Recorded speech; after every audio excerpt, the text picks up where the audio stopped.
नमस्कार दोस्तों, स्वागत है आप सभी का आपका अपना यूट्यूब चैनल पीएमसी इनसाइट पे। दोस्तों पिछले वीडियो में हमने बीओक्यू और एस्टिमेशन को पूरे डिटेल से समझ लिया। आज हम उसी सीरीज का सबसे इम्पोर्टेंट और सबसे प्रैक्टिकल टॉपिक लेने वाले हैं, वो है रेट एनालिसिस। दोस्तों बीओक्यू और एस्टिमेशन के बाद अगर कोई एक चीज है जो प्रोजेक्ट को प्रॉफिट या लॉस में बदल सकती है, तो वो है दोस्तों रेट एनालिसिस। आज की वीडियो में मैं आपको रेट एनालिसिस ऐसे समझाऊंगा जैसे साइट पर एक्चुअल में यूज होता है। दोस्तों डीएसआर की किताब से नहीं, बल्कि रियल साइट एक्सपीरियंस से मैं आज समझाने वाला हूं। तो इस वीडियो को अंत तक पूरा देखिए। दोस्तों रेट एनालिसिस होता क्या है, सबसे पहले तो यह समझना जरूरी है। तो सबसे पहले हम बेसिक बात समझ लेते हैं। रेट एनालिसिस का मतलब है किसी भी कंस्ट्रक्शन साइट पे किसी भी कंस्ट्रक्शन एटम को एग्जीक्यूट करने के लिए एक यूनिट में कितना खर्च होता है, उसका डिटेल कैलकुलेशन जिसमें होता है वो होता है रेट एनालिसिस। जैसे 1 क्यूबिक मीटर का आरसीसी, या 1 स्क्वायर मीटर का प्लास्टर, या फिर 1 स्क्वायर मीटर का ब्रिक वर्क, या 1 केजी का स्टील का फैब्रिकेशन।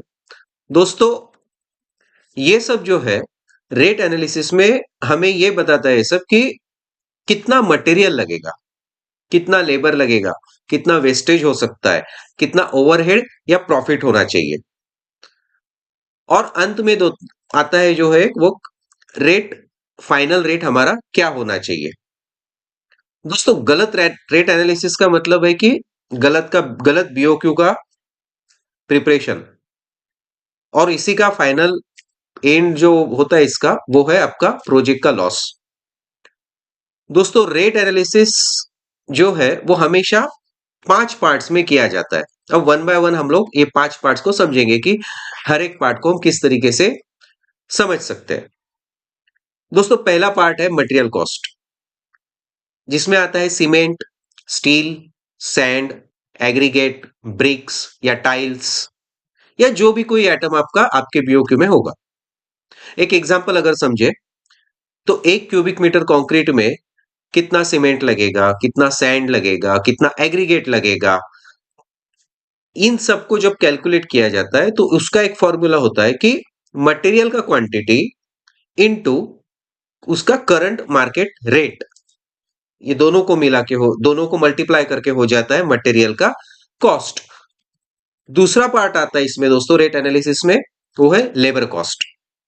और सबसे ज्यादा जो गलती होती है ना किसी भी प्रोजेक्ट का रेट एनालिसिस करने में, वो इसी पार्ट में होती है। ये हमेशा ध्यान में रखना चाहिए। तो लेबर कॉस्ट निकालते समय हमें देखना पड़ता है कि एक मेसन या एक मिस्त्री एक दिन में कितना काम करता है, या फिर एक फैब्रिकेटर एक दिन में, या एक वेल्डर एक दिन में कितना काम कर सकता है। 8 घंटे में उसका जो एक स्टैंडर्ड ड्यूटी टाइम है, उतने पीरियड में ओवर टाइम इसमें अलग से काउंटिंग किया जाता है। उसमें हेल्पर कितने लग सकता है। लेबर कॉस्ट निकालने का एक सिंपल सा तरीका है, इसका एक सिंपल फॉर्मूला है। जो भी आपको काम करना है उसका क्वांटिटी, उसको डिवाइड कर दीजिए प्रोडक्टिविटी से, मतलब कि लेबर कितना काम करता है पूरे दिन भर में, उससे डिवाइड कर दीजिए क्वांटिटी को, और इसको मल्टीप्लाई कर दीजिए मतलब इनटू लेबर का जो रेट है पूरे दिन का। तो आ गया आपका लेबर कॉस्ट। तीसरा पार्ट आता है दोस्तों, वो है आपका इक्विपमेंट या मशीन। इक्विपमेंट या मशीनरीज मतलब क्या, आपका मिक्सर हो गया, वाइब्रेटर हो गया, हॉइस्ट हो गया, या शटरिंग के टूल्स हो गए। ऐसे अलग अलग तरीके के, अगर आप फैब्रिकेशन कर रहे हो तो वेल्डिंग मशीन हो गया, आपका कटिंग मशीन हो गया, गैस हो गया, मतलब ये सब जो आ गया आपका इक्विपमेंट एंड मशीनरीज में। इनका कॉस्ट हम अलग से ऐड करना चाहिए हर एक रेट एनालिसिस में। चौथा जो पार्ट आता है दोस्तों, वो वेस्टेज का होता है। क्योंकि कभी भी कोई साइट जीरो वेस्टेज में कभी भी कंप्लीट होती नहीं है, हमेशा ही कहीं ना कहीं प्लस माइनस में वेस्टेज काउंट होता है।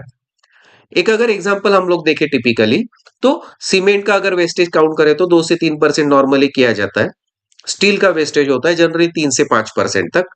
और जो सैंड या एग्रीगेट होता है वो 5 से 7% के आसपास वेस्टेज में काउंट किया जाता है। मतलब उसका जो क्वांटिटी रिक्वायर्ड है उससे उतना परसेंटेज उसको वेस्टेज काउंट करके ही उसको हमको रेट से मल्टीप्लाई करना है, मतलब क्वांटिटी बढ़ाना है मल्टीप्लाइड बाय उसका मार्केट रेट।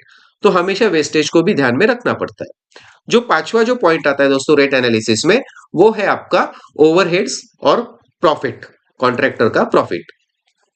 इसमें जो बातें ऐड की जाती है ओवरहेड्स में और प्रॉफिट में, वो होती है दोस्तों साइट का स्टाफ का सैलरी। उसके बाद में जो आता है इलेक्ट्रिसिटी और वाटर, अगर क्लाइंट की तरफ से अगर फ्री ऑफ कॉस्ट प्रोवाइडेड है तो वो नहीं होगा, और अगर है तो उसको ऐड करना पड़ेगा। इसके बाद में आता है सेफ्टी, फिर आता है आपका ऑफिस एक्सपेंसेस, इसके बाद में जो आता है कॉन्ट्रैक्टर का प्रॉफिट। नॉर्मली 8 से 15% तक हम लोग प्रॉफिट काउंटिंग कर सकते हैं, कहीं ज्यादा होता है कहीं कम होता है। इसके बिना जो है ना दोस्तों रेट एनालिसिस कभी भी कंप्लीट नहीं होता है, ये हमेशा ही आपको ध्यान रखना चाहिए दोस्तों।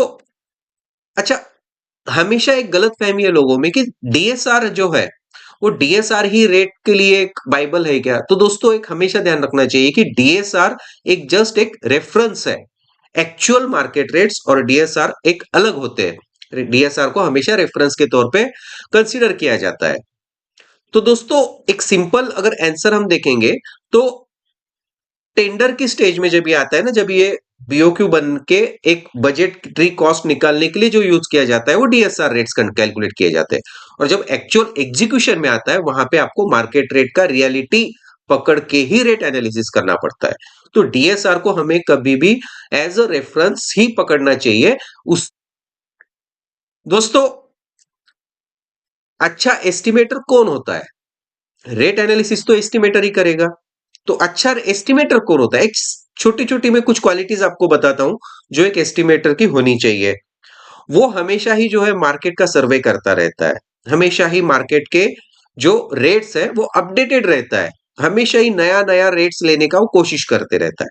दूसरा, वो हमेशा सप्लायर लोगों से कोटेशन मंगवाता रहता है पीरियडिकली, हर हफ्ते में हर 15 दिन में बस कोटेशन मंगवाता रहता है, ताकि उसको पता चले कि रेट कम हो रहा है या ज्यादा हो रहा है मार्केट में, ताकि उसके हिसाब से वो एस्टिमेशन में रेट एनालिसिस कर सके। और इसके अलावा जो तीसरा एक इंपॉर्टेंट पार्ट आता है एस्टिमेटर में, वो इंपॉर्टेंट पार्ट है दोस्तों कि लेबर के रेट्स हमेशा ग्राउंड रियलिटी में चेक करता है कि एक्चुअल में लेबर रेट्स हमेशा फ्लक्चुएट होते रहते हैं, कभी 100 रुपया प्लस है कभी 100 रुपया माइनस है।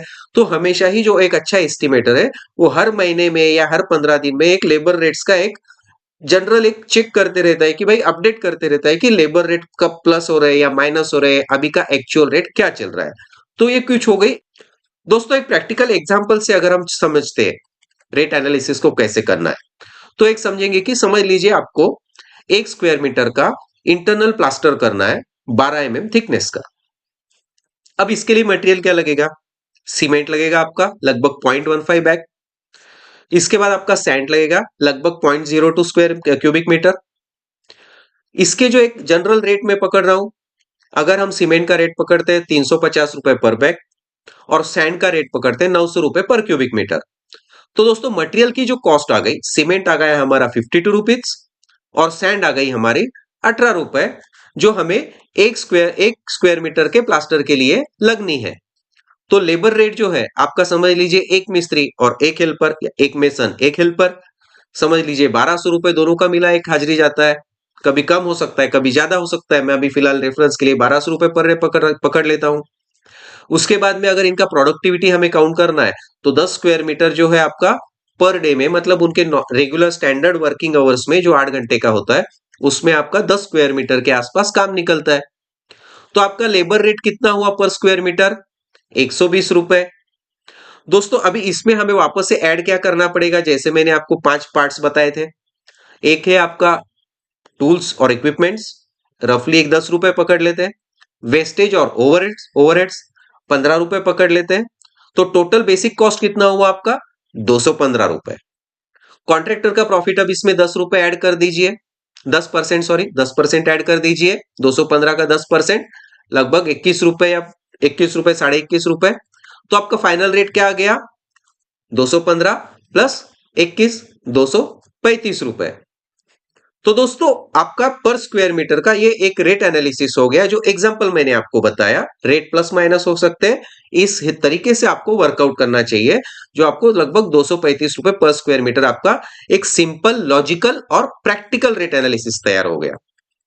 दोस्तों आगे जो हम देखेंगे कि कॉमन मिस्टेक्स क्या होते हैं, हमेशा ही रेट एनालिसिस जब भी किया जाता है तो कुछ मिस्टेक्स होते हैं, हमेशा मिस्टेक्स होते हैं। तो ये मिस्टेक्स क्या क्या हो सकते हैं अब ध्यान से सुनिए, ये मिस्टेक हर साइट पर होती है, हर कॉन्ट्रैक्टर के साथ होती है, कभी छोटी होती है, कभी बड़ी होती है, कोई परफेक्ट नहीं होता है। बट हमें कोशिश करनी चाहिए कि हम इस इन मिस्टेक्स को अवॉइड करें। एक एस्टिमेटर को ये हमेशा ध्यान रखना चाहिए। तो हम वन बाय वन समझते हैं कि क्या मिस्टेक्स हो सकती है। तो नंबर वन, लेबर प्रोडक्टिविटी ज्यादा मान लेना कि ये एक लेबर जो है आपका 10 स्क्वायर मीटर नहीं 15 स्क्वायर मीटर निकाल सकता है। ग्रीनफील्ड प्रोजेक्ट है तो ज्यादा काम हो सकता है, इसको प्रोडक्टिविटी को ज्यादा काउंट कर लेना। दूसरा जो मिस्टेक हो सकता है कि वेस्टेज को इग्नोर कर देना, ये सोचना कि नहीं वेस्टेज नहीं हो सकता है, काम छोटा हो या बड़ा। तीसरा जो एक मिस्टेक हो सकता है और वो है आपका ओवरहेड को जीरो मान लेना कि नहीं हमारा तो काम सिंपल है, सादा है, हम ओवरहेड क्यों आएगा हमें, ये ओवरहेड हम जीरो मान लेते कभी कभी।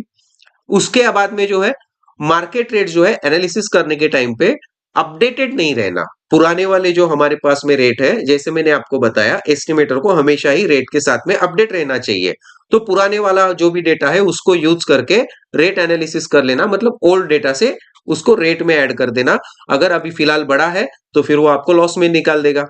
और पांचवा जो गलती हो सकता है दोस्तों, कि साइट कंसीडर कंडीशंस को कंसीडर नहीं करना।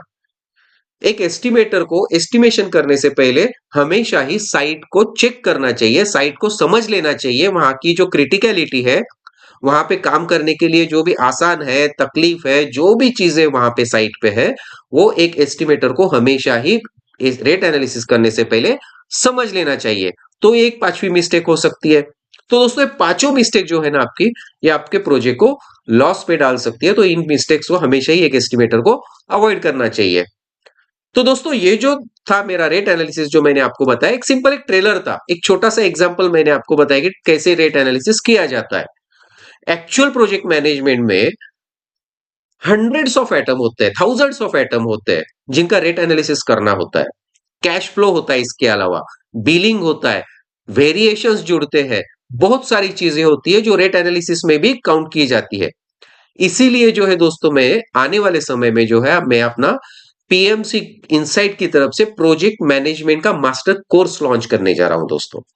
और इस कोर्स में जो है मैं आपको पूरा BOQ, estimation, rate analysis, site execution, project management, इसके अलावा क्लाइंट के साथ किस तरीके से हमें टैकल करना चाहिए, हमें किस तरीके से कम्युनिकेट करना चाहिए, स्टाफ के साथ में किस तरीके से कम्युनिकेट करना चाहिए, लेबर को कैसे हैंडल करना चाहिए, साइट में कभी कभी प्रॉब्लम आते हैं, उन प्रॉब्लम को कैसे हैंडल करना चाहिए, वहां से कैसे रास्ता निकालना चाहिए। तो ये सब जो चीजें हैं मैं अपने जो मास्टर कोर्स है अपना प्रोजेक्ट मैनेजमेंट के बारे में, उसमें मैं आपको जरूर समझाने वाला हूं। तो दोस्तों अगर आपको ये वीडियो मेरा अच्छा लगा होगा तो एक बार जरा लाइक कर दीजिए, कमेंट कर दीजिए अगर आपको अच्छा लगता है तो। और इसके अलावा अगर आपको मास्टर कोर्स ज्वाइन करना है तो इंटरेस्टेड बोल के कमेंट बॉक्स में डाल दीजिए, ताकि मुझे पता चले जब भी कभी कोर्स ज्वाइन लॉन्च हो तो मैं आपको इसके बारे में बता सकूं। और अगर अब तक आपने चैनल को सब्सक्राइब नहीं किया है तो प्लीज दोस्तों चैनल को सब्सक्राइब कर दीजिए। चैनल को सब्सक्राइब करने से क्या है, आपको तो कुछ नहीं लगता है, लेकिन मुझे मोटिवेशन मिलता है ऐसी इंफॉर्मेशन आपको देने में। तो दोस्तों मिलता हूं आपसे अगले वीडियो में, अगली नई इंफॉर्मेटिव वीडियो में। और तक के लिए धन्यवाद।